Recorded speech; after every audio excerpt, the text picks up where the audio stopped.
The Tyrant's Beloved Empress. Chapter 28. The Responsibility of the Northern Warlords Wang Fei. And Changqing returned home with a carriage full of gifts. Steward Wang was stunned to see the cluster of items when he went to greet him, and was even more confused when he noticed the piece of fresh meat. "Wang Fei, this is..."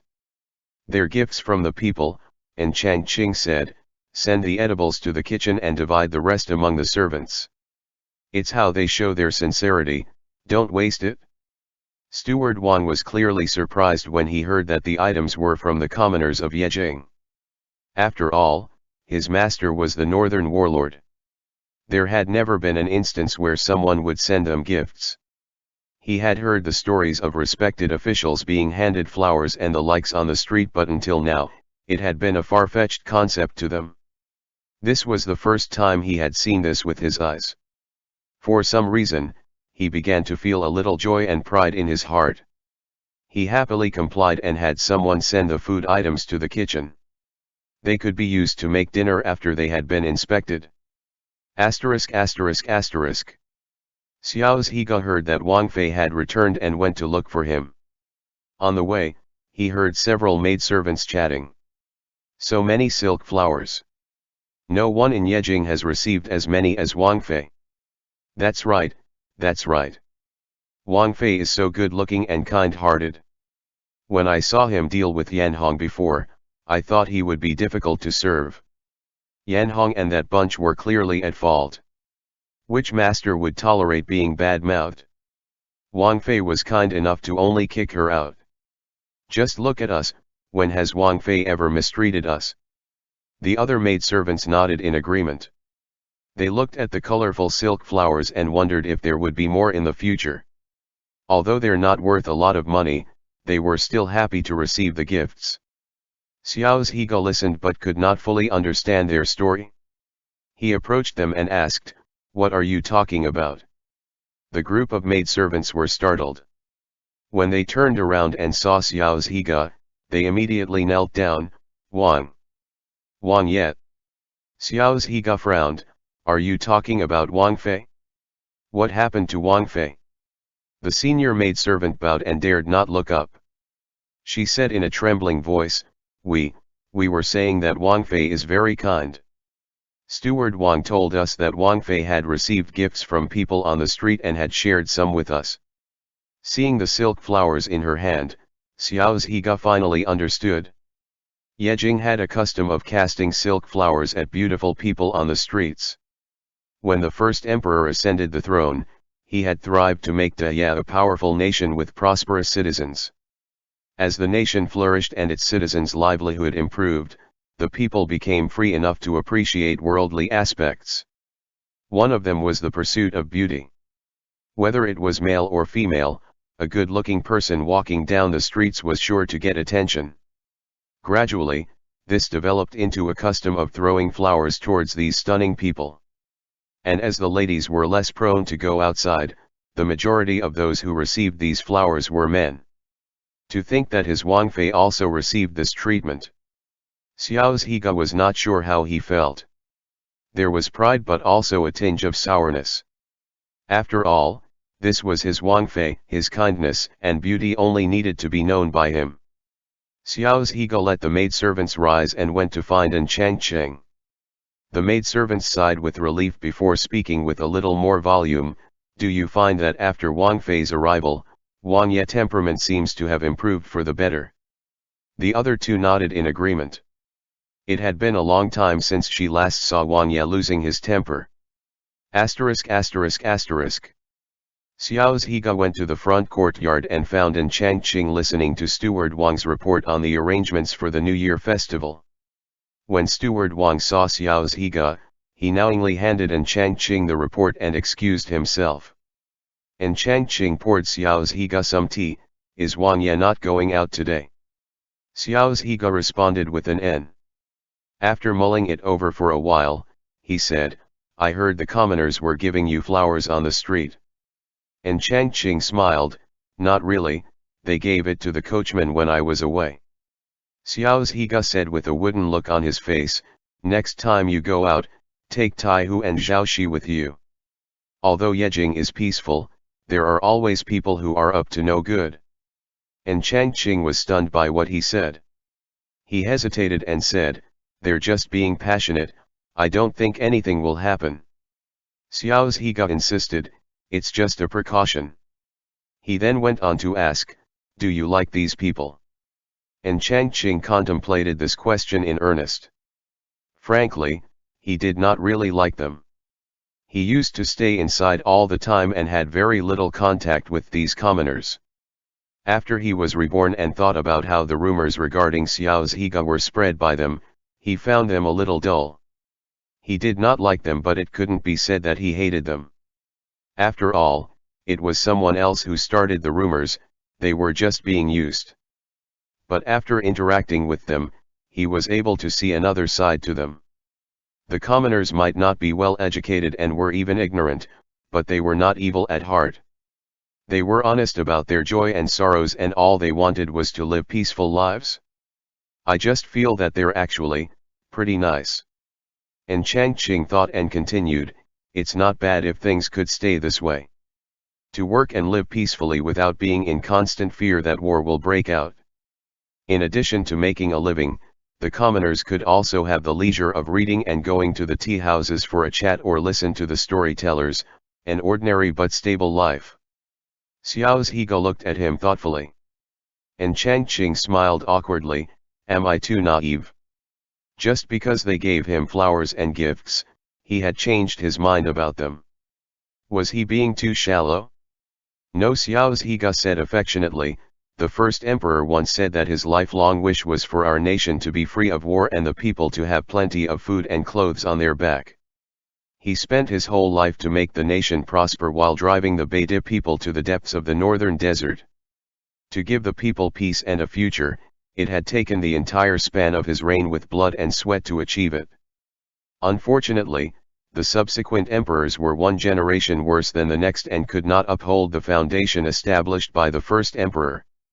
By the time his father, Emperor Anqing, came into power, not only were the Beide people constantly trying to invade their land, even the dormant states of Yuzi and Shiwei were beginning to make their move. And Changqing was touched as he listened to Xiao Zhiga.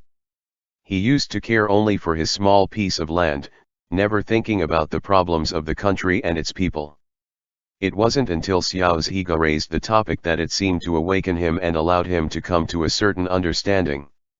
He began to reminisce about his past life, and an event that happened in the north came to mind. It began with a natural disaster that became worse and turned into a man-made disaster. There had always been foreboding signs, but everyone failed to notice. This time in his previous life, the winter had also come abnormally early and lasted till late on the second month. The northern provinces were used to the cold and were complacent with the thought that when the spring arrived, it would warm up. But as the second month came, the temperature did not rise, but instead, they were hit with a hailstorm the size of a fist. It not only destroyed many homes but also claimed countless lives. Only then did the people realize that the winter that year was calamitous. Nonetheless, it had been too late. The hailstorm was followed by continuous days of heavy snow. From the first month up to the third month, the cold had not let up. The food stored for the winter had been running out as the prices of grains and winter clothes soared. Those who were homeless from the storm and had not been able to afford these necessities ended up sleeping on the street and quietly passed away due to the cold and hunger. The north had been hit with a disaster, and the Beide people who lived further north were no better. They had brought heavy cavalry and headed south to plunder, burn, and kill, causing the situation to aggravate. After considerable effort in relieving the disaster, Emperor Anqing however had thoughtlessly wanted to build a 99-story tall longevity pagoda for the Empress Dowager's 60th birthday. He had sanctioned forced labor and increased taxes, plunging the commoners into further poverty.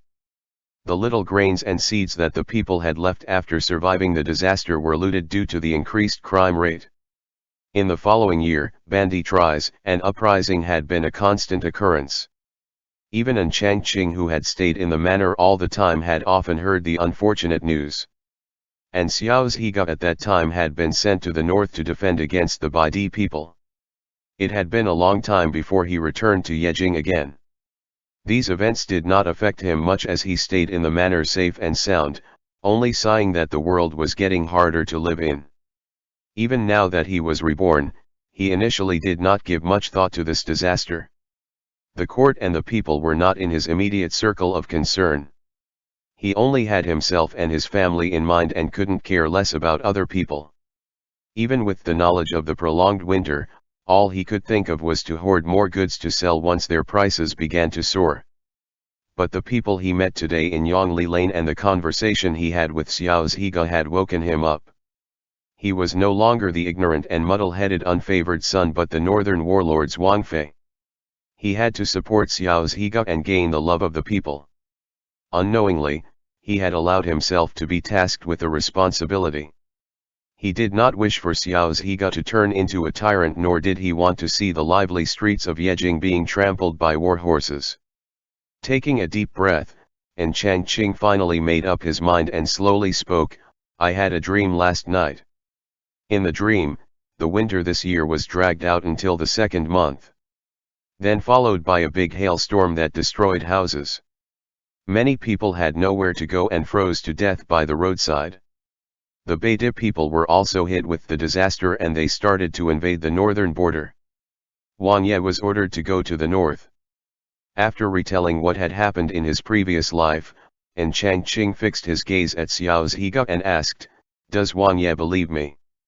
Xiao Zhiga slightly frowned. He caressed his head and said, "It's only a dream, don't be scared." And Changqing shook his head. He did not dare to speak of unbelievable things like rebirth and could only think of another way. He spoke nervously, "It's not just a dream. This was not the first time I've had dreams like this, dreams which came true in the end." And Changqing was racking his brain and tried to convince Xiao Zhiga, "Do you remember Wu Wanshu? When I told mother that he had a mistress and said that Wang Ye was the one who discovered it, it was actually a dream that I had. I saw that Wu Wanshu had hidden his mistress really well. After Yu'er had married him, he brought the mistress into the house. Since then, Yu'er's life in the Wu manor began to turn for the worse and she eventually died of miscarriage under the mistress's scheme. Before this, I also had a few other dreams and it had all come true." Xiao Zhiga's frown was turning deeper. He clenched his hand and asked, "Who else knows about this?" And Changqing was stunned. He shook his head. "Do not tell this to anyone else."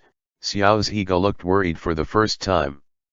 He said to Changqing in a serious tone, "Other than me, do not talk about this to anyone else, understand?" And Changqing nodded and asked eagerly, "And the snow disaster? This is after all a dream you had?" And Changqing turned pale, thinking that Xiao Zhiga did not believe him, but then he heard him say, "We cannot report this to the court nor can we announce it publicly. The crops harvested from the fields have not been sold, I will order for them to be stored. In addition, we should start procuring more winter clothes and dried food just in case." And Changqing eased from his nervousness. He couldn't help but ask, "Wang Ye really believed me? Don't you think that this is a little baseless?" Xiao Zhiga softened his expression and touched his face, "Your eyes will not lie to me. Besides, the climate is indeed odd this year. It never hurts to take precautions." End chapter. The Tyrant's Beloved Empress. Chapter 29. Stick and Carrot. And Changqing was feeling anxious, but Xiao Zhiga's reassuring words calmed him down. He thought and said, "In that case, I have to get to work as well. I have tallied up the money for all the shops with Helan. We'll take them out to buy more padded clothes, grains, and coal for the winter." In his last life, he had heard the servants talk about how the price of coal had risen sharply. The coal stored by wealthy families could normally last up to the end of the first month and they would not need to restock till next winter. But the winter this year was harsher and lasted longer than expected, causing many households to run out of coal quickly. As a consequence, coal prices went up and the coal business boomed. Xiao Zhiga said, there are still funds in the general accounts, let Steward Wang to take them out for you. Though, I'm afraid that there's not much left to buy. We'll just buy as much as we can, and Chang Qing said. After they finished their discussion, the two had dinner together. The next day, and Chang Qing had Steward Wang summon all the store managers to talk about the procurement of goods. They were supposed to come on the 20th, but as things were urgent, and Chang Qing asked them to come 2 days in advance. Lately, and Chang Qing had been occupied with one thing after another and did not have the time to figure out how he should deal with these managers. On the other hand, the managers who were left hanging had gotten more anxious with each passing day. After hearing that Chang Qing had sent the manager from Tianyi Fang to prison followed by Steward Wang's intimidating warning, they would have preferred to come to the Wang Manor and beg for mercy instead. Other than the few who had been honest, the rest had gone down a few garment sizes due to the loss of sleep and appetite. Being summoned to the Wang Manor was actually a relief for them, even if it was a death sentence. They were simply glad that they no longer had to live in fear. Unexpectedly, Wang Fei did not drag them into the torture chamber to interrogate them as they had imagined. He only smiled at them pleasantly and inquired about the situation of each store. After they had answered honestly, they heard him say, "I've asked you to come here today for an important matter. Wang Ye and I want to purchase a batch of winter clothes, grains, and coal, but due to the lack of manpower, I'm wondering if you'll be able to help." All the managers felt as though they had just escaped from hell when they heard his words. They understood that as long as they could accomplish this task, they would be able to redeem themselves. Among the several guilty managers, one of them stepped up and spoke, "How many does Wang Fei want?" And Chang Qing thought it over and asked, "How many can you buy?" The managers considered briefly before they could give a definite answer. They had a wide range of contacts and a variety of channels to make the purchases, but how many they could acquire still had to be calculated. Someone answered, "We'll have to go back and confirm." And Chang Qing said, "Please do so and report to me by tomorrow." They did not know why Chang Qing wanted to buy this large supply of goods, but since they bore a guilty conscience, they dared not question him and could only comply. After talking about the purchase, and Chang Qing saw that they still looked worried and said, "One more thing, you must already know that the manager of Tianyi Fang has been locked up by the magistrate for the crime of colluding with outsiders and embezzling from the store." The managers turned pale. And Chang Qing swept his gaze over the group and continued, "I've only recently taken over the shops. There are things I'm still not familiar with and would require your help. That said, although I'm kind, I will not tolerate dishonesty and greed." The abrupt change in tone caused some of the more timid managers to shiver. Seeing that he had achieved the desired result, and Chang Qing let up his expression and softened his voice, "But since you all are long-time employees and as the saying goes, a clear pond has no fish, I will let bygones be bygones. And to prevent something similar to Tianyi Fang from happening again, I have drawn up a new set of regulations. Have a look at it. If you have any objection, we will discuss it over." Steward Wang then proceeded to hand out a scroll of the newly drafted regulations to the managers. And Chang Qing and Zhou Helan had brainstormed about this in detail. Each shop would have one manager, an assistant, and 2 clerks. In addition to reassigning them every 3 years, many other clauses had been added. They were not harsh rules, but it would still prevent the managers from lining up their pockets with the store's money. After reading through the list, the managers looked at each other thoughtfully and bowed, "We have no objection." In the past, they would have made a fuss at this new regulation, but now that Chang Qing had grasped their weaknesses, they had to press down any objections they harbored. "Since no one objects, we will abide by these regulations in the future." After passing out the stick, and Chang Qing went on to give out the carrot, "For your troubles today, and since the year end is approaching, I have had Steward Wang prepare gifts for each of you." Steward Wang brought in a tray of red pouches and handed out one to each of the managers.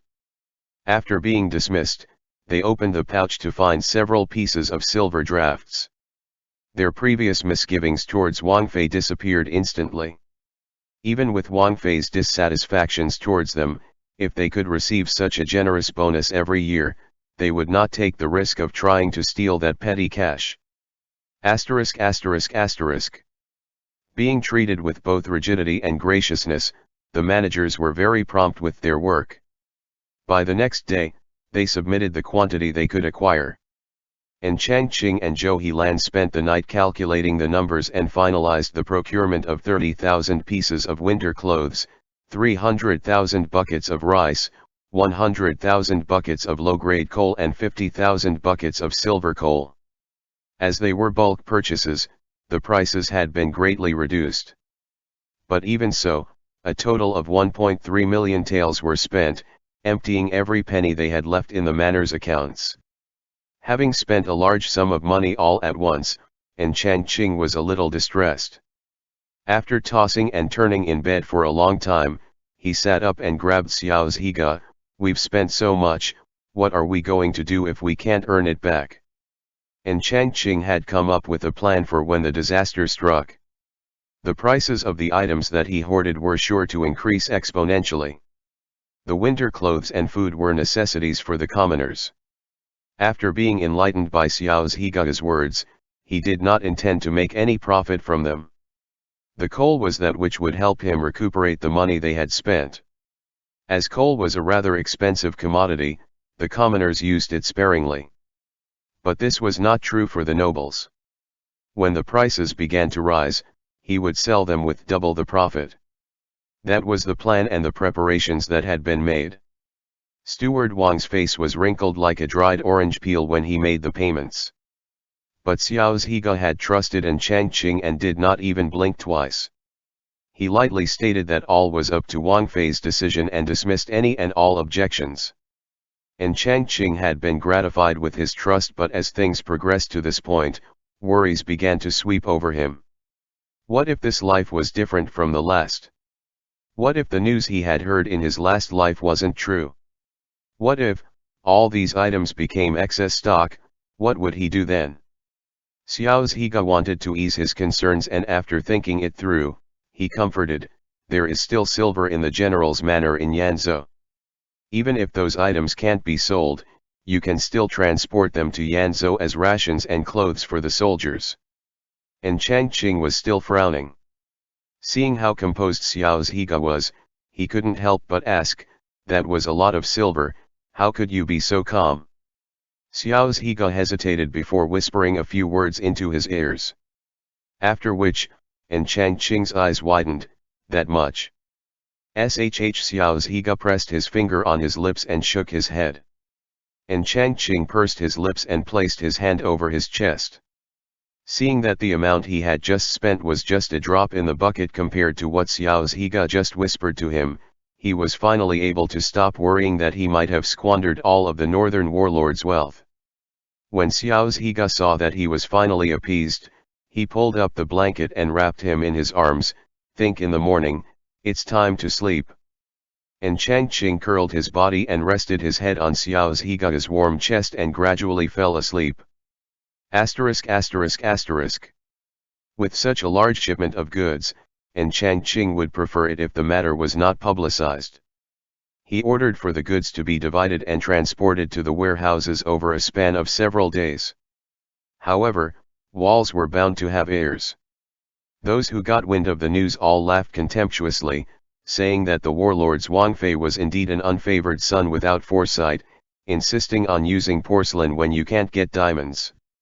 Stocking up all those useless inventories was bound to incur a great loss. Those words had also reached the crown prince in the East Palace. With a curious expression, he spoke to his attendant, "Could second brother be truly in love? All those goods are sure to empty out the entire manor's wealth, and yet he just let the unfavored son do as he pleases." "That is correct," the attendant observed his mood carefully before responding. "I was told that Wang Ye had given Wang Fei complete control over the Wang manor, even his trusted caretaker had to step aside. Like the timeless saying, even heroes are conquered by beauty." The crown prince smiled. "It seems that second brother has really fallen. The only question is, will he be able to get back up?" The attendant flattered, a Wang Ye who married a man.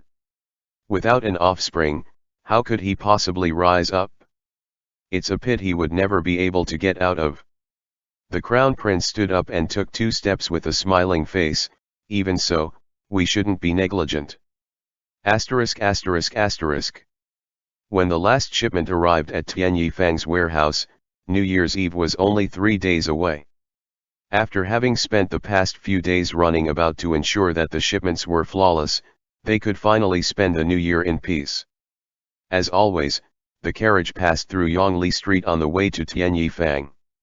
By now, the buildings on both sides had been decorated with red silk and lanterns while the people on the street were filled with joy. And Changqing was looking out the window when he saw a man rushing over to stop the carriage.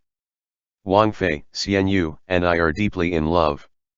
We have been engaged for a long time. Although my family is in decline, I will do my best to care for her. I only ask that Wang Fei not come in between our marriage. The man spoke sincerely as he kneeled on the ground. Raising his head, and Changqing saw that it was Wu Wanshu. He was dressed in plain cotton robes, which was a big difference from the noble image in the past, but his face still carried an air of gentleness. At a quick glance, it would seem as though Changqing was a villain who had come between a pair of lovebirds.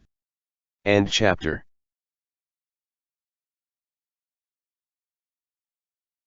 The Tyrant's Beloved Empress. Chapter 30. Good husband. Curious passers-by began to gather around, but they did not plead for Wu Wanshu as he had expected. Instead, they all started pointing at him. How dare you stop Wang Fei's carriage? Are you tired of living? That's right. Wang Fei is so kind, he wouldn't come in between 2 lovers. That's a decent-looking man. He seems familiar though. Which family's young master is that? If he's a young master with those clothes, then I can also be called a young master. Ha ha ha. As things did not go as he had planned, Wu Wanshu puffed his face. He looked at the carriage with enmity and bowed. Wang Fei, please have mercy. Xianyu and I, we have long been. Before he could finish, and Changqing raised the curtain and said sternly, Tie Hu. Slap his mouth.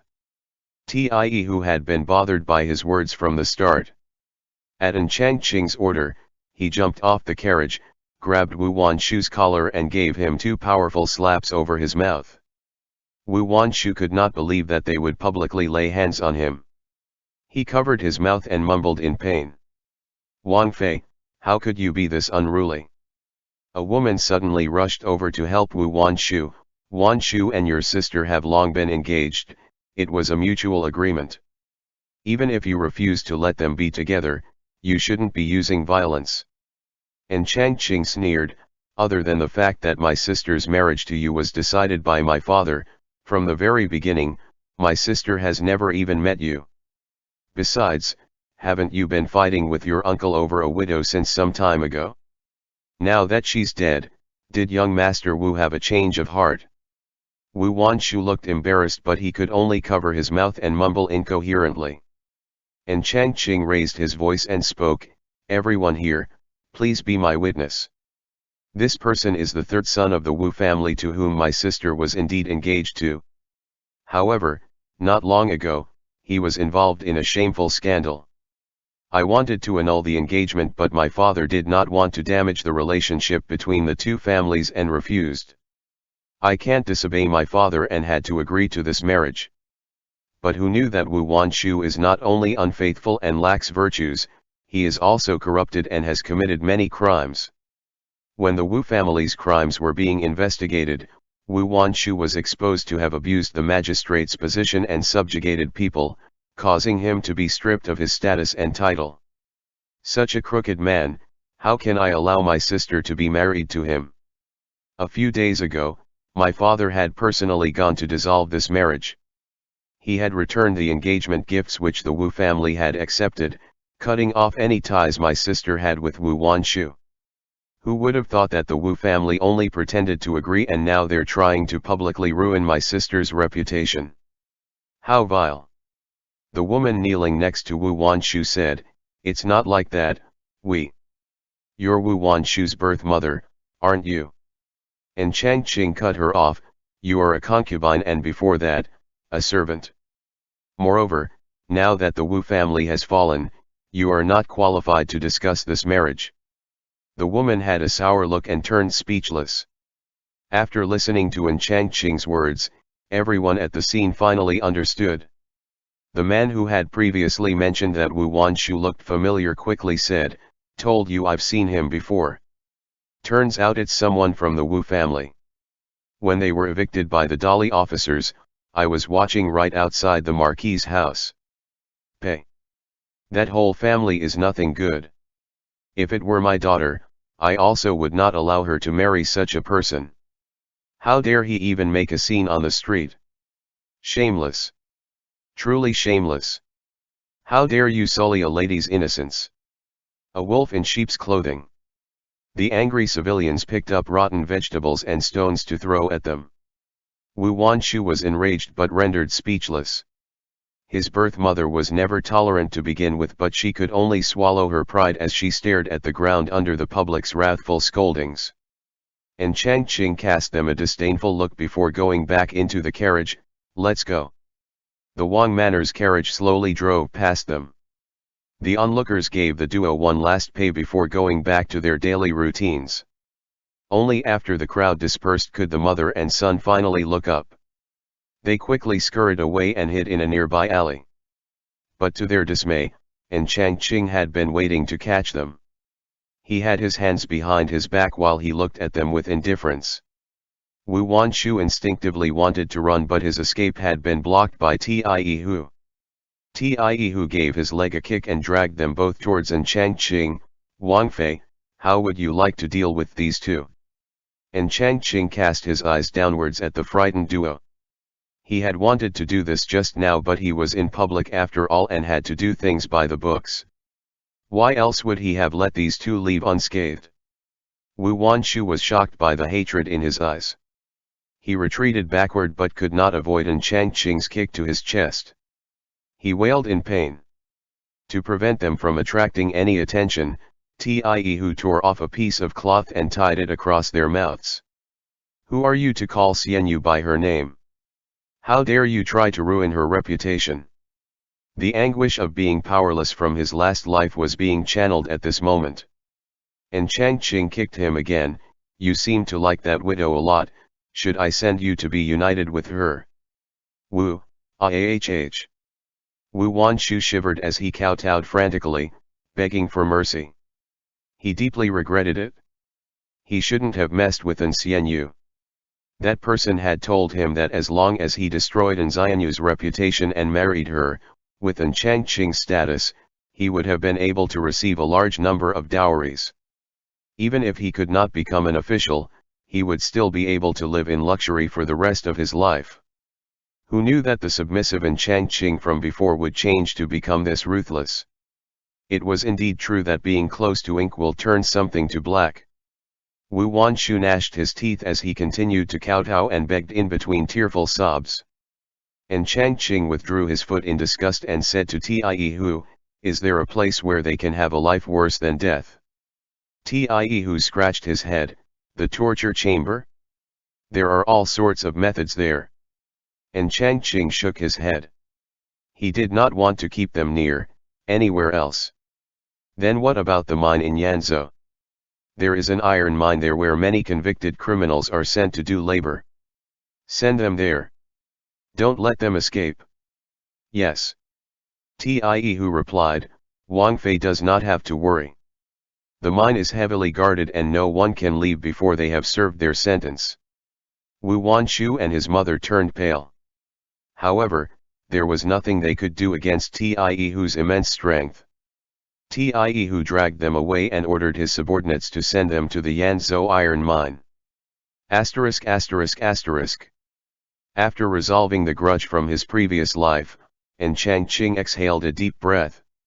He then resumed his trip to Tianyifang. Tianyifang's shipment of winter clothes had all arrived on time and accounted for. The store clerks have neatly packed and sealed them in the warehouse before handing over the keys as their last assignment of the year. Looking at the seals and knowing that the warehouse was filled with winter clothes, and Changqing could finally feel relieved at the coming winter. He was powerless in his last life, but in this life, at least, he could be a little more helpful. Asterisk asterisk asterisk. 3 days passed by in the blink of an eye and New Year's Eve had arrived. A banquet would be held at the palace that evening, and anyone of royal blood and relations and senior officials was obligated to attend. This included Xiao Zhiga and An Changqing. Because they could not spend New Year's Eve at home, An Changqing arranged for the reunion celebration to be carried out at noon. There were An Changqing and Xiao Zhiga, Lady Yu and An Xian Yu, along with Zhou Helan and his mother, that made 6 people in total. The kitchen had prepared many dishes, but since there were only a few of them, they sat together at one table to have the reunion meal together. The servants who had been busy all year round were also given their rewards and a small banquet, giving the usually solemn manner a breath of liveliness. In the evening, An Changqing put on a ceremonial robe and left for the palace with Xiao Zhiga. The number of people entering the palace on this day wasn't small. Many were royal relatives and imperial court officials who An Changqing was not familiar with. When the carriage arrived at the inner palace gates, the people waiting in line to enter moved aside and bowed as they saw Xiao Zhiga and An Changqing alighting. Even on this festive day, there was not a hint of joy on Xiao Zhiga's face. It was An Changqing who smiled and greeted the officials and their families. "Are you all waiting for the sedan to the inner palace?" The people present had only heard the big name of the northern warlords Wang Fei, but had yet to meet him in person. Laying eyes on An Changqing for the first time, they did not know how to react. A moment of silence entailed before someone finally spoke. "That's right. But one has just left. I'm afraid we'll have to wait a little longer." After answering, no one spoke again. They stood silently to the side while An Changqing and Xiao Zhiga stood in the center. Seeing this, An Changqing did not want to bother them. He stood next to Xiao Zhiga and inquired in whispers the identities of those people. He had seen the list of officials who would be present, but as he had never met them before, he couldn't match their faces to the names. The silent crowd watched as the never-smiling northern warlord lowered his head and whispered to his Wang Fei. They looked at each other with skepticism in their eyes. After waiting for half an hour, the sedan finally came. The crowd respectfully let them go first, and Xiao Zhiga thankfully nodded. They saw An Changqing boarding the sedan while Xiao Zhiga looked around before turning back to his carriage and retrieving a hand warmer. Next, they saw him lift the curtain of the sedan and hand the warmer to An Changqing while speaking gently, "Take this to warm your hands." An Changqing took the hand warmer and smiled at him. He then urged him to get on the sedan. It was hard not to see the intimacy in their interaction. The wife of nobleman Xiao cast her husband a look. "I find Wang Ye very considerate. Indeed, a pair of newlyweds, unlike an old couple like us. I've been standing in the cold for so long, but nobody even bothered to ask me how I'm doing." Nobleman Xiao Wen's face turned red. "You."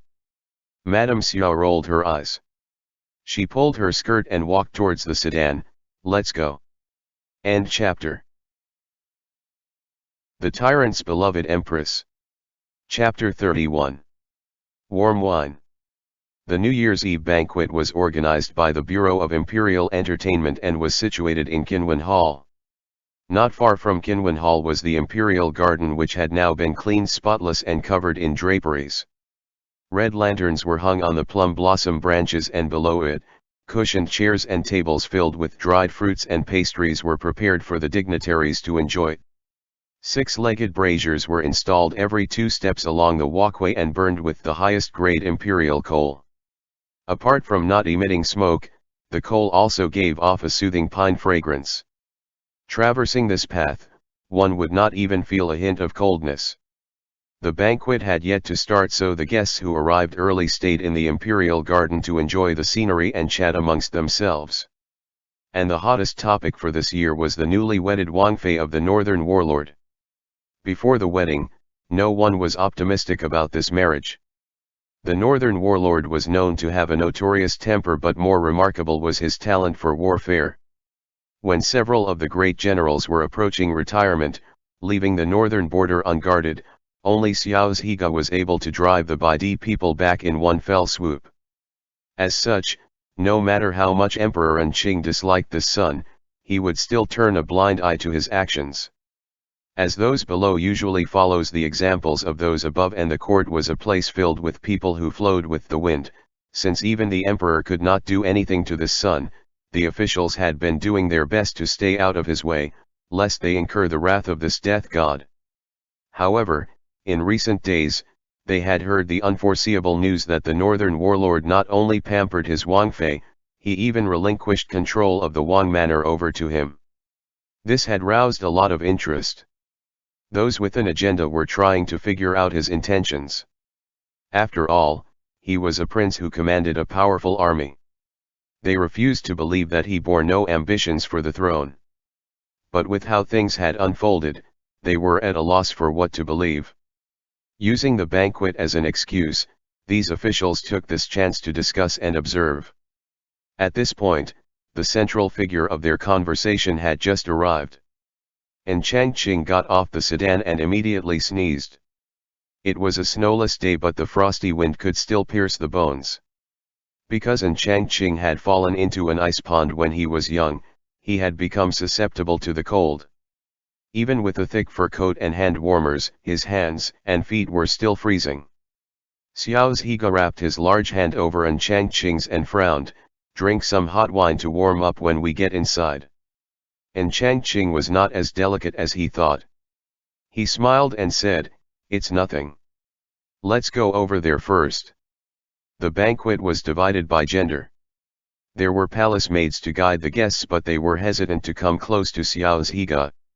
Hearing Changqing's words, one of them approached them and bowed, "Wang Fei's seat is over here, please follow me." And Changqing was baffled. He looked back at Xiao Zhiga, "I won't be together with Wang yet." The maidservant was at a loss, the madam seats are all over there." Although Changqing is a man, his status was the Wang Fei of the northern warlord. Customarily, he should be arranged to sit with the womenfolk. As Changqing was hesitating, he heard a woman's voice coming closer, "Let Changqing come sit with me." The woman looked about 30-something, well-dressed, and had an outstanding appearance. And Changqing saw the pattern of her gown and guessed that she was the only daughter of the Empress Dowager and Emperor Anqing's sister, Grand Princess Xiao Yu 11. The Grand Princess was followed by a man with a muscular build and a handsome face. He was probably the brother-in-law of the Emperor, Chai Yu. And Changqing bowed, "Greetings to Grand Princess, General." Xiao Zhiga also greeted, "Imperial Auntie, Uncle." A smile appeared on the Grand Princess's face. She said to Changqing, "Your eyes are sharp. You don't have to address me so formally, just call me as Zhij does." She then turned to Xiao Zhiga, "Go with your uncle, I'll accompany Changqing. I won't let him be bullied." The Grand Princess wanted to look after Changqing for him, but Xiao Zhiga rejected the gesture. With the same cold look, he said, "This one dare not bother Auntie, Changqing will come with me." "I'm afraid this is uncustomary." The Grand Princess was stunned. "We're both men, what is wrong with Changqing coming with me?" "We'll take our leave." Xiao Zhiga nodded at them before taking Changqing to the other side. Even after being brushed off, the Grand Princess did not feel insulted. Her eyes fell on their joined hands, and after a while, she shook her head and smiled, "He's very protective of him." "Oh well, I don't have the right to meddle in the first place." Her husband scowled and said, "The northern warlord's temperament is simply unreasonable." The Grand Princess's smile faded. She stared back at him and said sternly, "How did he turn out this way, do you not know?" Chai Yu choked up and stopped talking. The Grand Princess gave him a look of contempt before turning around and leaving. *******. And Changqing was led by Xiao Zhiga to the other side, while the maidservant who was supposed to lead the way hurriedly chased after them. Feeling the increased force on his wrist, Changqing looked up at the man's face and saw that he was brooding. Wait. And Changqing called out, but the man continued to pull him forward as though he did not hear.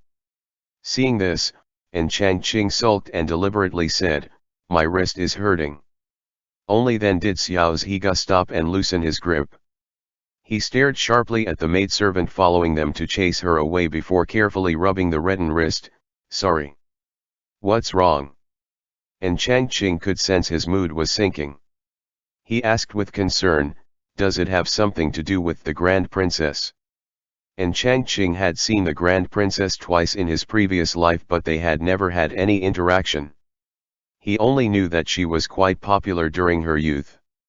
Many of Yejing's aristocratic bachelors had wanted her hand in marriage, but she had refused them all to marry a fourth-grade general, and that was General Chai Yu.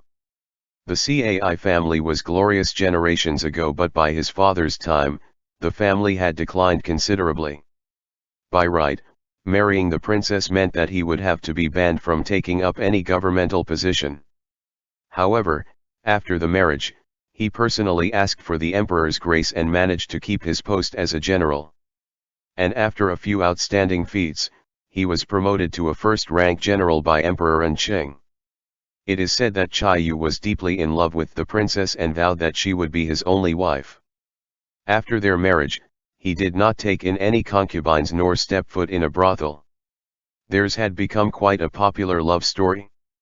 Even so, from the 2 times that he had met them in his past life, and Changqing noticed that the Grand Princess's attitude towards her husband was very insipid. They did not seem to be as affectionate as rumored. Furthermore, the couple had been married for nearly 10 years but did not have any offspring. Some years later, Chai Yu died on the battlefield and the princess stayed in her manor to worship Buddha and meditate, refusing to take another step outside. At that time, and Changqing could only sigh for her. Upon seeing the Grand Princess again this time, he felt that something was off. Especially when it came to Xiao's Higa. He remembered that the Xiao's Higa of his previous life was also not close to his aunt. Instead, it was the Grand Princess who would often come to visit him in the palace. But maybe because they did not have a deep bond that the aunt and nephew only exchanged a few words and the Grand Princess would leave shortly afterwards. Xiao's Higa's mood was turning strange. He did not know how to explain it. After taking a moment to deliberate about it, he only said, "From when I was young, Auntie has been the kindest person to me." And Changqing was confused. Xiao's Higa continued, "But her kindness to me was always mixed with guilt and sympathy, which makes me incredibly uncomfortable." After his mother's death, Xiao's Higa had lived alone in Kaiwu Palace. Only the Grand Princess would often go to visit him. At that time, she would hug him while weeping and saying things like she would take care of him in his mother's stead. Back then, although he was still young, he could still discern that her actions were quite peculiar. He had asked her many times why she was being kind to him, but the Grand Princess never gave him a straight answer. That was also the reason Xiao's Higa refused to be close to her. Every time he saw her, it would always rouse something in his heart. "Then we won't have any contact with them in the future," and Changqing said. "It's all right. This is a one-sided sentiment on my part, it has nothing to do with her. You don't have to be influenced by me." And Changqing shook his head. He raised his hand to help him rearrange his clothes and said, "They say a married couple is of a single body, will move forward or backwards together. Since you don't like the Grand Princess, I will stay away from her as well." Xiao's Higa looked at him and Changqing smiled. He took his hand and said, "Wang Ye, please lead the way or we're going to be late for the banquet." When they arrived at the main hall, the sound of string and woodwind instruments were resonating. Everyone who stood up and saluted Xiao's Higa was in turn astounded when they saw An Changqing by his side. Xiao's Higa nodded indifferently and followed the attendant to his seat. The sitting arrangement was according to status. To Xiao's Higa's right should be the crown prince, Xiao Enqi, and to his left, the third prince, Xiao Qilei. As such, there was no place for An Changqing. Xiao's Higa grimaced and said to the palace maid, Add another chair next to me. The layout had always been one person to a table, there had never been two people sitting at the same table. The maid was flustered, but seeing Xiao Zhiga's cold eyes, she hurried off to add the extra chair. And the two sat side by side. The crown prince leisurely poured a cup of wine. He smiled and said, "Second brother and Wang Fei are so much in love that they couldn't stand to stay apart." Xiao Zhiga briefly glanced at him in silence. He then picked up the wine on their table and placed it over the wine stove. He said to An Changqing, "This wine is warm and has tonic properties, you can drink some later." An Changqing nodded obediently. The crown prince's expression changed several times after being ignored. He coughed lightly before sipping from his wine to hide his embarrassment. The third prince saw his dampened mood and snickered in secret. He leaned over and conversed with An Changqing. "Second brother seems to treat Wang Fei really well when he doesn't even bother to talk to us brothers. Is this called choosing love over brotherhood?" The third prince was Xu Guifei's only son. He had not yet reached 15 and still lived in the palace. His words and expressions were like a child, but An Changqing knew better. He had heard that when the three princes were fighting for the throne, the third prince's methods were said to be even crueler than his brothers. Such a person, there was no way he was still an innocent child. An Changqing bowed and skillfully responded, "Your Highness has misunderstood. Wang Ye is a person of few words. The bond between brothers is not something that can be expressed with words. After all, you're tied by blood, no one can be compared to family ties." The third prince's smile slightly faded. He said, "My second brother has always been enigmatic, it was hard to think that his Wang Fei would turn out to be one with a silver tongue. Your Highness's compliment is exaggerated." And Changqing smiled while pretending not to understand his mockery. Xiao Zhiga then glared at the third prince, who was encroaching over to their table, and said, "The banquet is about to start, what are you still doing here?" The third prince's smile froze. He saw the way Xiao Zhiga looked at him and could only sit back at his table obediently. Xiao Zhiga retracted his stare, picked up the warmed wine and poured a cup for An Changqing. "See if you like it." An Changqing accepted the cup and took a sip. His eyes bent with comfort as the slightly spicy and sweet wine warmed his throat. He emptied his cup and raised it towards Xiao Zhiga. "I want more." With a gentle expression, Xiao Zhiga poured another cup for him. This scene caused quite a stir to everyone present. The crown prince, who had also witnessed it, took a glance at An Changqing. He made a derisive snort, then turned back to drink in silence. End chapter.